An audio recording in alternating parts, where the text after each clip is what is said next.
Hey everyone, welcome back to another episode of the Holdcast. I'm Jet Grimsey alongside Robert Lintott. As always, since we've seen you last, it's been a split of the two fixtures. Lost to West Brom, but a win in the real derby against the Blues.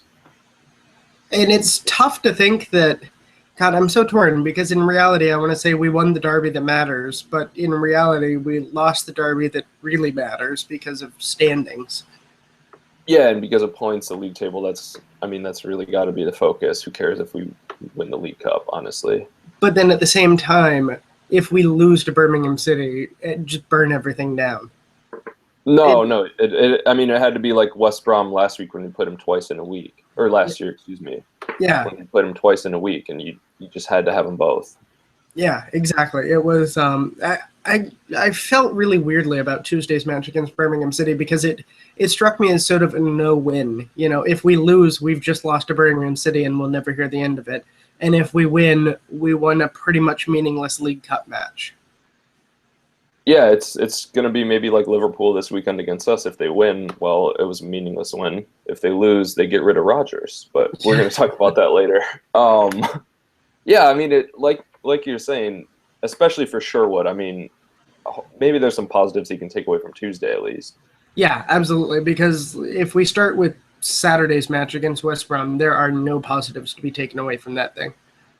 No, I mean, you guess you only give up one goal. Is that what you want to say that? That's a positive, I guess. The fact that the defense, but the problem was we only gave up one goal because West Brom were bad. Yeah. Oh, yeah. Exactly. And it was to a player that doesn't want to be there. Yeah, it's just and who celebrated as if he loved the club. Yeah. It was because it was the thing where you only gave up one goal, which 95% of the time is enough. But it wasn't because the defense were being stellar. It's because West Brom were being almost as bad as Villa were. Yeah, it was just an ugly match, really. Yeah, absolutely. Do you have any positives from that other than the one goal? I mean, maybe the fact that we got to see Veratu actually subbed on because, I mean, he just hasn't gotten a chance yet. Yeah, absolutely. He didn't get a lot of time. I think he got, 5 or 6 minutes, something like that. Yeah, but at least Sherwood knows he's alive. Yeah, exactly. He came on in the 82nd minute. Sorry, I was thinking 85th. But yeah, came on in the 82nd and did okay. He didn't seem too keen to start much of anything, but he didn't make any glaring mistakes, so hard to be angry at him. Yeah, and then he got to play a little more, obviously, with the 90 minutes against Birmingham. Yeah, absolutely. You want to just chalk up West Brom as another crap Villa performance? Yeah, I mean, I think that's really the only thing you can do at this point is just write it off as it was bad, and we're getting to this, but Villa can't put two halves of football together. And they couldn't even get one against West Brom, and that's probably all it would have taken to win. Yeah, absolutely. And that's the really frustrating thing is West Brom look like hot garbage. They look like a team who deserved to be near the bottom of the table, and Villa just couldn't capitalize on that. And yeah, it was a game where you don't have to be playing nearly at your best, and you could snake the 3 points. Yeah, that's absolutely. Just what's frustrating is like, even if you're playing like trash, you should get a draw. It's West Brom at home. Yep, absolutely. It was a match where the missing Ghana was huge. Yeah. The loss of he's really the whole midfield. He makes everything go. I mean, Westwood's great, but he needs somebody that can do a lot of running. Yep, absolutely. And Westwood is a decent passer and everything. The problem that he's always had is he doesn't start much in the way of anything. No, he's not very dynamic.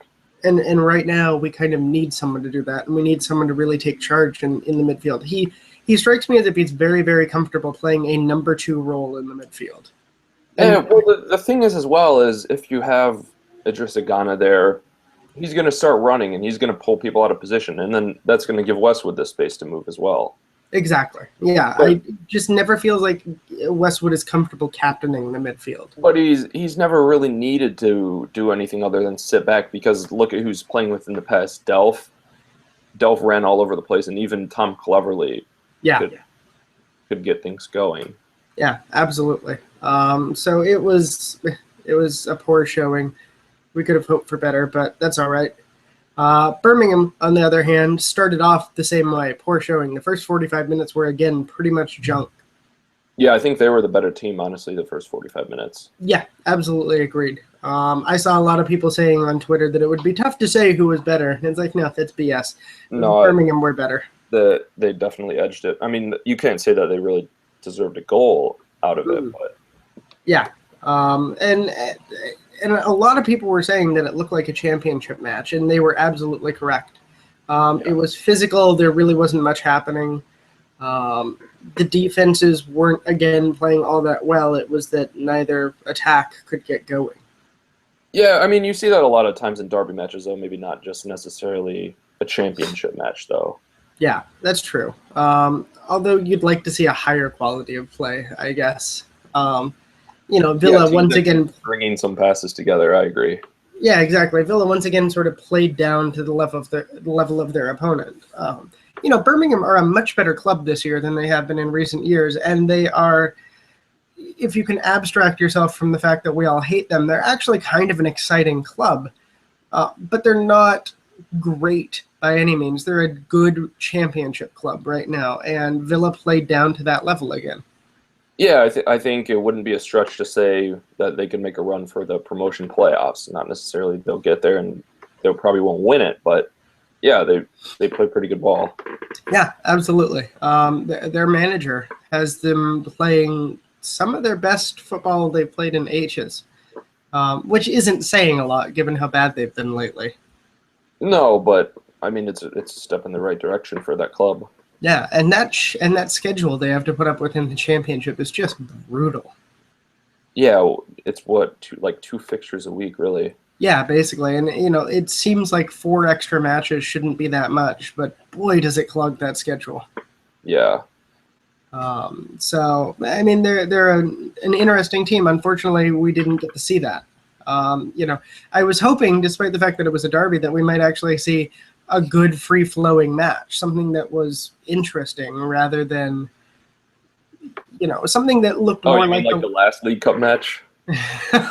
Yeah, that exactly. Or something maybe more like a free-flowing one midfielder, and it looked like a basketball game. Yeah, or maybe something like the Leicester match, which again, now that we're a couple of weeks removed, if you could abstract yourself from the fact that we're Villa fans, if you were a neutral fan, that was a thrilling match to watch. Yeah, that probably hooked a lot of people on the Premier League if they would have actually seen it. Yeah, exactly. It just, unfortunately, we all were watching with a bias. But I was hoping for something like that, and instead we got a knockdown, drag-out junk fight. Yeah, maybe you get that if it's at St. Andrews. Maybe they're thinking, oh, we're on the road. Well, we have to play it a little closer. Yeah, absolutely. And not give up 2 in the first 10 minutes because then we're going to hear it for another 80. Yeah, I'm kind of intrigued to see what happens this weekend. Do Villa play to the level of their opposition? Because thus far it seems sort of like they have been. Do you want to against Liverpool? Yeah, exactly. I mean, yeah, there's Liverpool just did against Carlisle United. And almost lost. They won, what, 3-2 on penalties? Yeah, 3-2, I think. Something like that. 3-2 or 2-1. It was not a good penalty shootout. No, it was not a good match. No. Period. Full stop. It was rubbish. I mean, I saw something that Liverpool had like 47 shots or something. Mm-hmm. And just couldn't convert any of them. They were the opposite of, why can't I pull the name? Oh my God. They were just Huskies. Yeah, they were Huskies instead of like one of the greatest players in football. Scored 5 goals on Tuesday. Lewandowski in 9 minutes. Yes, thank you. Jesus. Scored only 1 fewer goal than Liverpool in 9 minutes. Yeah, exactly. And scored a goal, I think, what was it, like every 3 touches or something like that? Yeah, it's something crazy. Yeah. I apologize that my brain is not working. Yeah, it's okay. You're sick. But so the first half against Birmingham was rubbish, but the second half, that was actually a pretty good showing from Villa. Yeah, that's kind of what made me think of the whole we can't put 2 halves together, because it was I mean, totally a game of 2 halves. It's a bad cliche, but the first half, I mean, possession was close to 50-50. It was, Villa had 53. In the second half, they had about 60% of the ball, and then outshot Birmingham 10-3. And Rudy Gestede, he was pretty good in that game. Overall, he won 11 out of 14 aerial duels. I thought that was a big stat. Yeah, it was really good. When he was played the way he should be played, he was really good. When the ball came into the box at his feet, he showed exactly why he's known as an aerial player. Yeah, that's true. I mean, I thought it was a little harsh of a reputation because, like against Bournemouth, he had a shot that went just wide, just past the post, and then another game he had a shot that went inches past the post, but not on Tuesday. Yeah, no, on Tuesday he showed why people think he's an aerial player because he couldn't hit the broadside of a barn with his boots. It was absolutely atrocious, but that's not what he's supposed to be here for. He's supposed to be here as someone who you can ping a ball into. And finally, Jordan Amavi does that, and everything looks bright and sunny. He does it in the 62nd minute and does exactly what we want to see. Yeah, that's what we've been expecting from Amavi, and I mean, after he's had some tough performances, some difficult games, but adjusting to the Premier League, but he's shown signs, and I think on Tuesday that was a big sign of more to come from him. Yeah, exactly. If he can do that sort of offensive play, I think we can recover from the defensive problems he very obviously has. Unfortunately, lately, he just hasn't been doing either. Yeah, it's just a thing of maybe if the center back is Lescott or Clark, whoever it is, they have to know that he's a threat to both other team and himself and our team, I guess. Yeah, and the hope for the team is that he doesn't pull a Bacuna because, Bacuna had sort of the same profile and never developed defensively. Let's hope that Amavi can actually develop some defensive capability. Yeah, no, I mean, I think he can. Last year, he had the most interceptions in Europe of any player, so it's not that he is always poorly positioned. It's just if you dribble and you give the ball away in your own third, it's going to be difficult. Yeah, exactly. He makes life a little difficult on himself, but certainly didn't against Birmingham. The goal, his cross in on that goal was perfect. Yeah, that was on a silver platter, really. Yeah, exactly. And that's exactly what we should be doing. You just throw it into Rudy Gestede's head and just let him do one of those things. Okay, sure. Yeah, like the Vine, I mean, obviously saw the goal, but the Vine, he's not even in the box until he connects with the ball, not even in the frame. Like the ball, it sweeps in from the left, and here's him just out of nowhere. Just slams it to the bottom corner. It was great. Yeah, absolutely. And, a couple of the other changes that really helped is, at the half, Sherwood took off Gabby. I think he picked up a knock.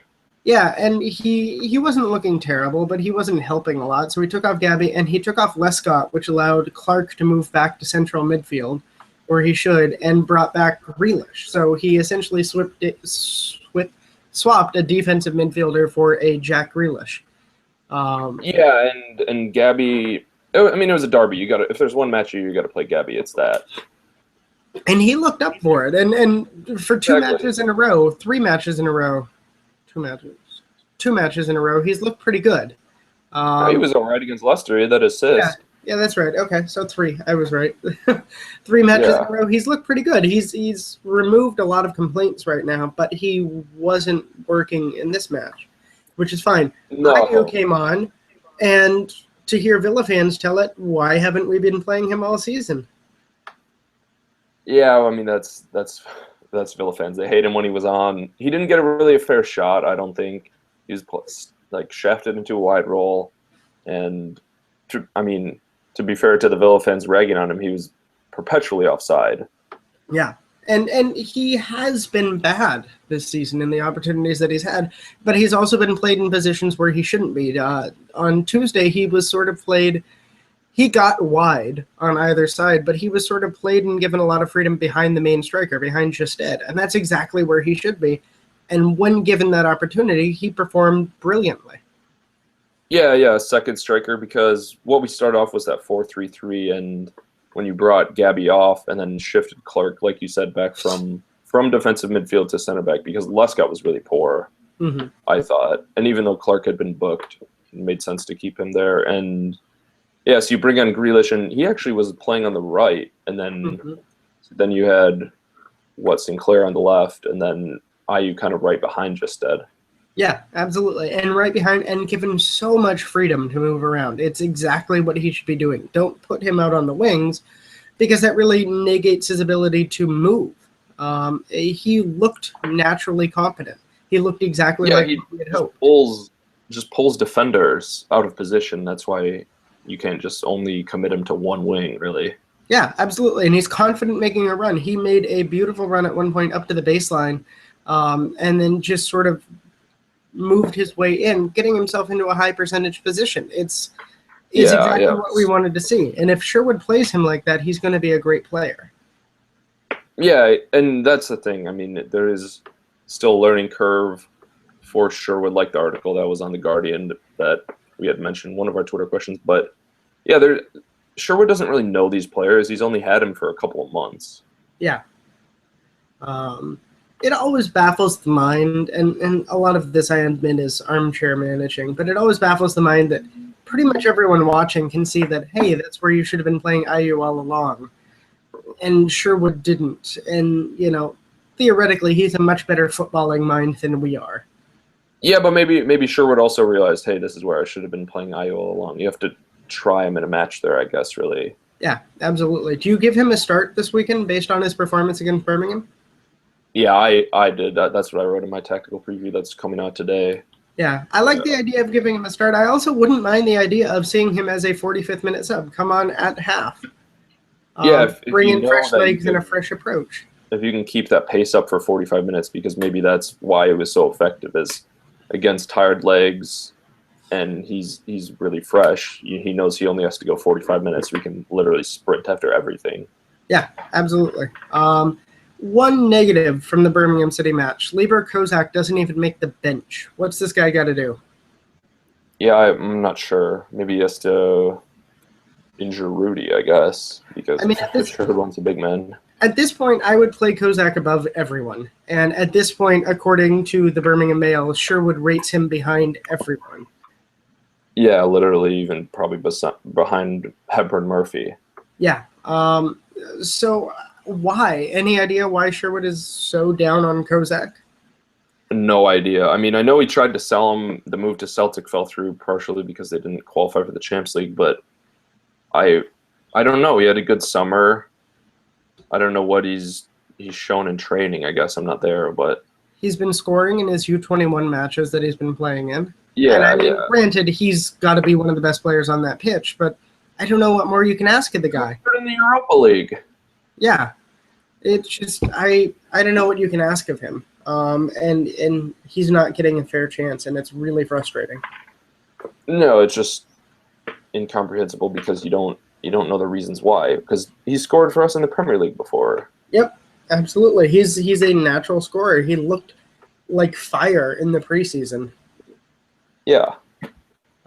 So his inability to get any time is maybe the most frustrating thing about the team right now. Yeah. I guess final thing on the League Cup is next up is Southampton. That's going to be away, and it's in about a month. It's the week of October 26th. Yeah, so it ends up the match will be the 27th or the 28th, that Tuesday or that Wednesday there. Looking at some of the other matchups, I don't think this one will be televised, unfortunately. No, I think Liverpool against Bournemouth is being put on. Yeah. On Sky 2, I think I just saw that retweeted. I'm not sure. Yeah. Still not a lot of coverage for all these matches. Yeah, we'll have to make do with Jack Woodward. Yeah. Good old Jack. But yeah, I mean, it's nice to be on to the fifth or the fourth round. Rather. Yeah, the round of 16. Yeah. So, I mean, it doesn't seem like much, and I know it's sort of a piddly cup, but if you win it, you still get a place in Europe, and if you win it, it's still a cup. exactly. It's better than not winning it, especially if you have a decent road to get there, it can make you feel better about it. The worry is that you'll tank in the league, but yeah, absolutely. But I mean, the nice thing is this cup is done in February. So even if you do spend a lot of time on it, you've got plenty of time to focus on the league again. Yeah, but look at what happened when Swansea won that cup that year when they beat the team that we couldn't, Bradford City. And Spurs against Chelsea, their season went down the drain after that final, That's even true. though it is in February. That was really the beginning of the end for Laudrup at Swansea. Yeah, that's a good point, I guess. It just, I don't know. I'd like to see us win it. I think this might be more winnable than the FA Cup. Yeah, oh, easily. I mean, then again, we were in the FA Cup final, so I don't know how much more winnable they can get. You've got on here as your next idea, Scott Sinclair is the guy we want to talk about. After being totally on fire, 5 goals in 2 matches, he has disappeared. Yeah, he was just absent, I feel like, against West Brom, and even a little bit against Birmingham when I thought, okay, it's championship opposition. He should destroy these guys because that's what he did in the past. But I don't know. He just hasn't done it for me lately. I would drop him this week. Yeah. In the first match back after the break, I think that was Leicester. He came inches away from scoring a goal, and that's the biggest impact he's had since that break. The international break seemed to have ruined him. Oh yeah, I mean he was on fire before, so it definitely cooled him off. But yeah, I don't know. It was just a small thing I guess I wanted to mention. Yeah, you're right, and I think dropping him would be okay right now. Just drop him to the bench. Put him on the bench. Exactly. Bring him on as the second half sub. Fresh legs playing the way he plays could be really helpful, but I don't think he deserves to start right now. I would agree. No, especially when you need to put Grealish and Carlos Heel in the lineup. Yeah, absolutely. Plus, it would let you rotate a little bit.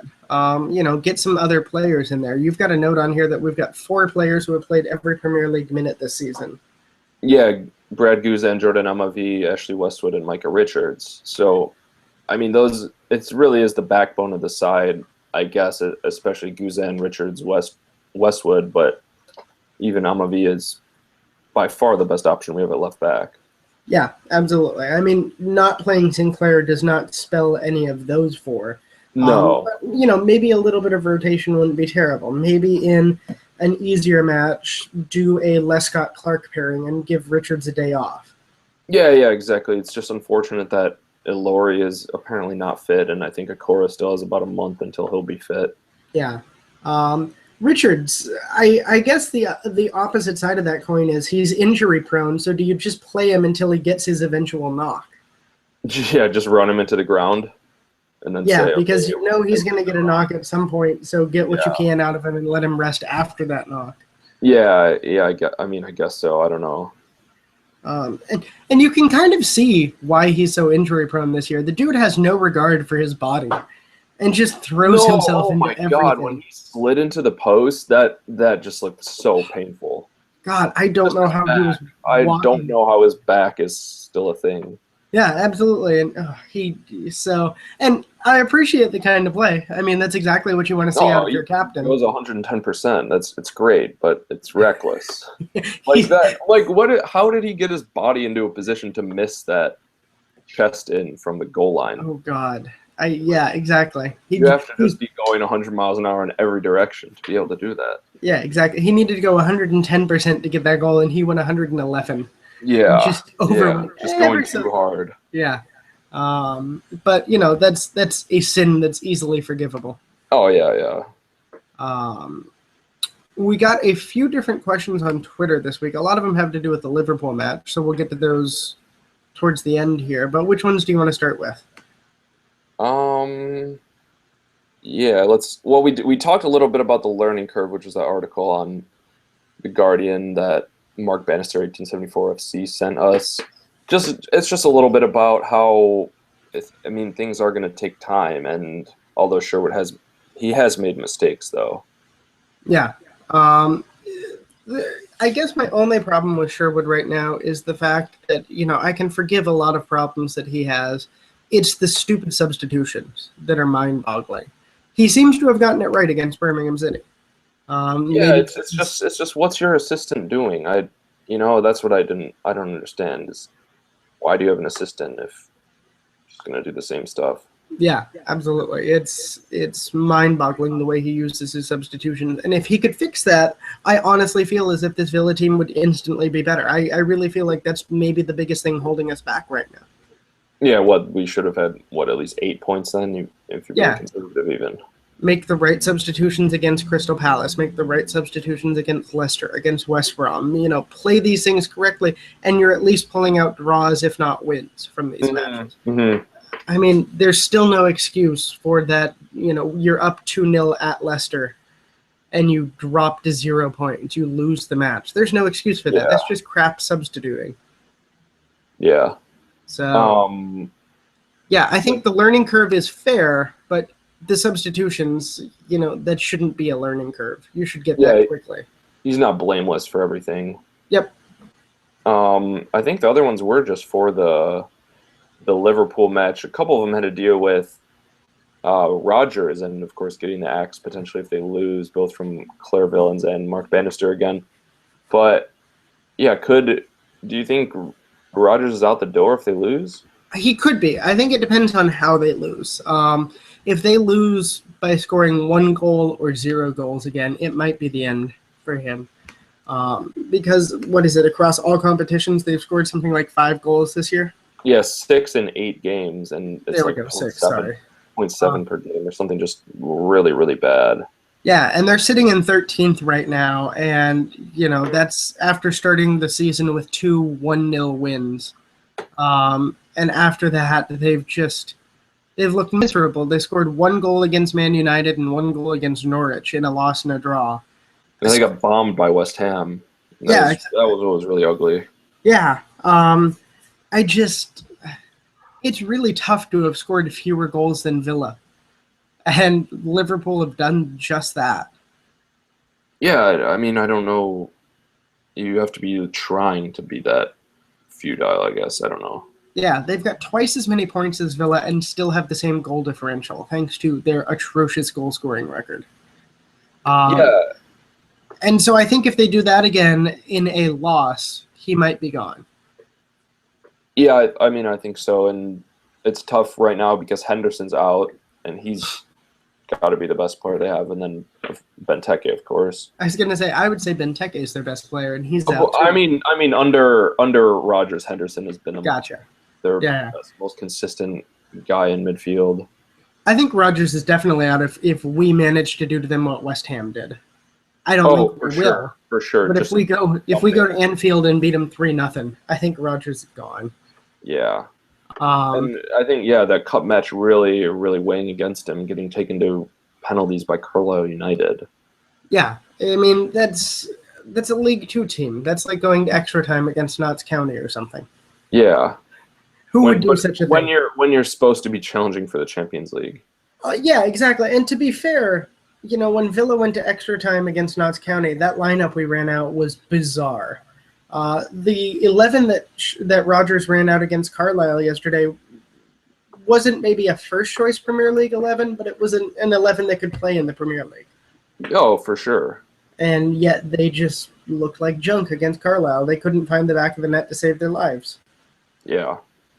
That really sums it up. Yeah, exactly. And so, I don't know, his time there has to be short. I enjoyed, apparently one of the Liverpool fan sites is trying to get people to come in fancy dressed like Jurgen Klopp. I think Klopp's taking the whole year off. Yeah, I don't know. If Liverpool came calling, I bet he unretires for the year. I don't know why you'd want to get into that mess. Because Liverpool have money and Liverpool have talent. I mean, there's no reason they should be as dismal as they are. No, there's a zero reason.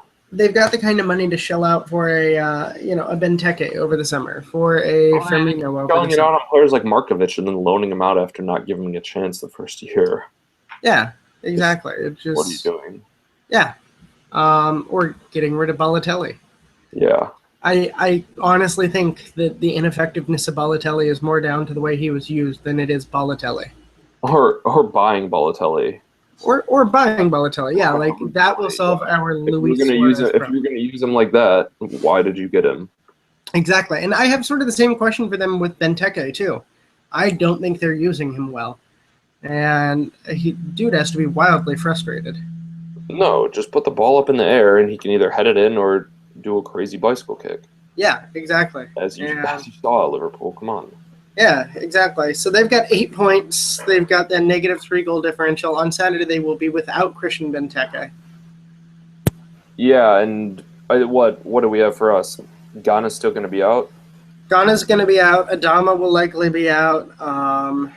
Elsewhere, I'm trying to think. Akora's obviously out. Ilori is ineligible anyways because it's Liverpool. Yeah.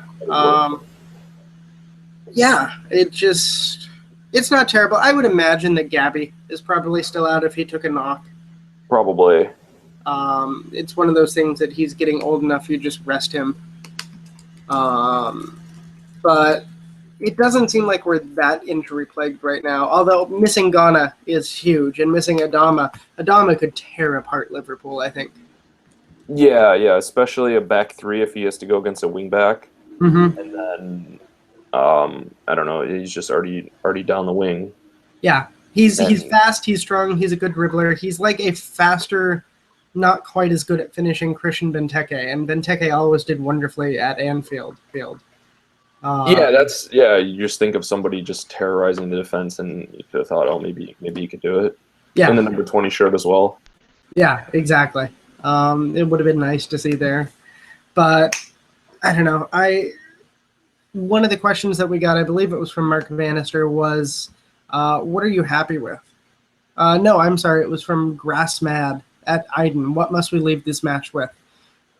He says a point at least, and I would tend to agree. Yeah, I think if you take a point, if you can get a point, you take it. Yeah, a point. And would 3 shock you?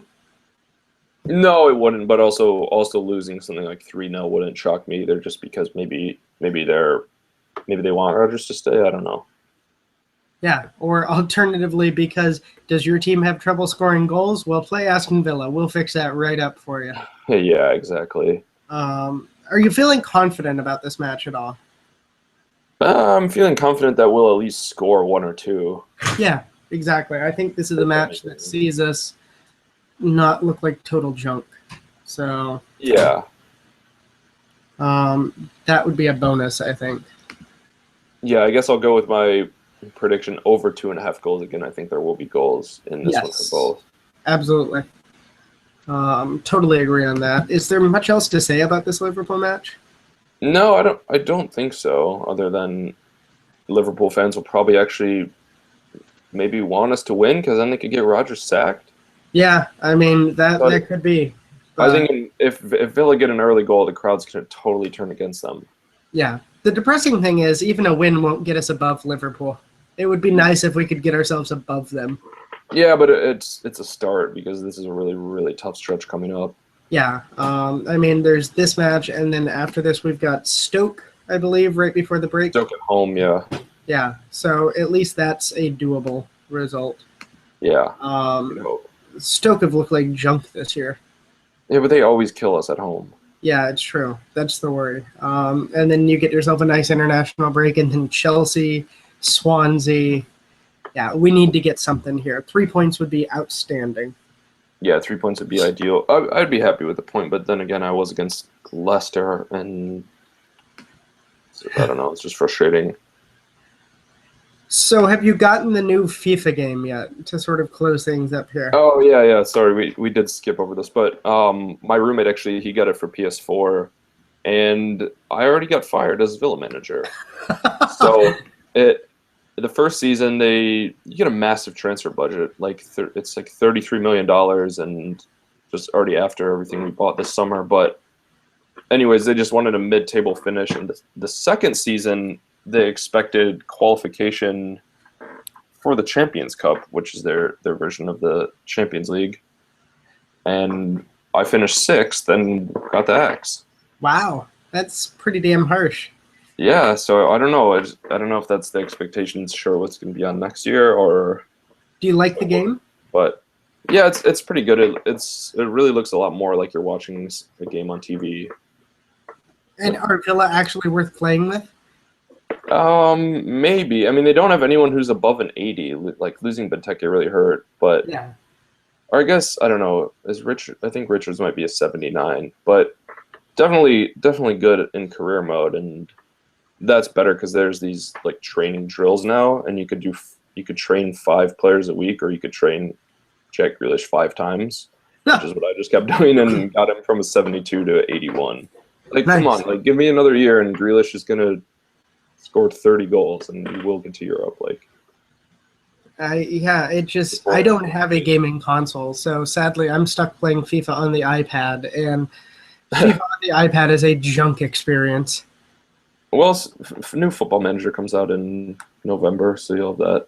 Weirdly enough, if you're an iPad person, they released, there's the word I'm looking for, they released Football Manager Classic for the iPad, which is basically like almost a fully fledged Football Manager at this point. And on It's the basically iPad, like what FIFA's career mode is. yeah, but maybe more in depth. Yeah, a little more.